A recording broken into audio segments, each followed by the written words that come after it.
Hello, this is Joseph at RISEUP.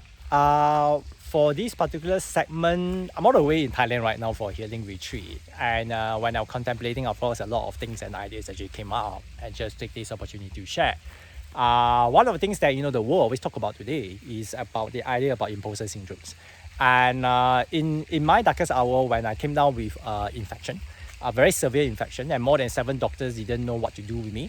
And they can only say that I have to be on medications for the rest of my life, and that is like a death sentence. And they couldn't find out what was wrong with me, and they asked me to be on medication. Now, the very first thing that I do is that when you deny it, and I always say that denial actually saved me, because denial is about actually rejecting the label.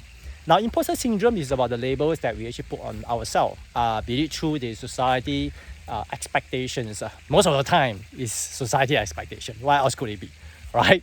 And society expectation, therefore maybe our parents tell us to be so, our friends tell us to be so, that if you're doing something that's out of the norm, people feel that it's abnormal, and they actually challenge you, and sometimes we give in to peer pressure. Now, imposter syndrome, to overcome imposter syndrome is to be really aware to actually reject those labels that people actually put on you, because those labels is not you. Is imposter syndrome useful? Yeah, they are useful. When it comes to maybe a new task that you are being given, a new challenge that you want to take on. There's so much thing that you do not know, and your imposter syndrome comes in, but it actually elevates your abilities to learn things fast, to learn from others, to ask other people, about what to do. And it helps in the very short run, because it helps you to elevate your performance, your learning, your ability, your humility in the very short period of time. But at the same time, research has shown that doctors, right, that has spent their 4 years in residential, right, with the hospital. After 4 years, they start to get complacent. They start to misdiagnose, right, and they start to not check their blind spots when they're diagnosing, because the imposter syndromes continue to be there, because they think that they know a lot, but in fact they don't.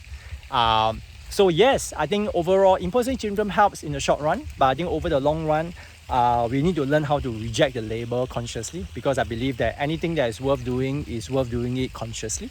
And you cannot make consciousness a habit, but you can make the habit of making conscious choices. So this is Joseph at RISEUP, all the way from Thailand, signing off. May you transform, may you flourish, and may you prosper in this brand new world.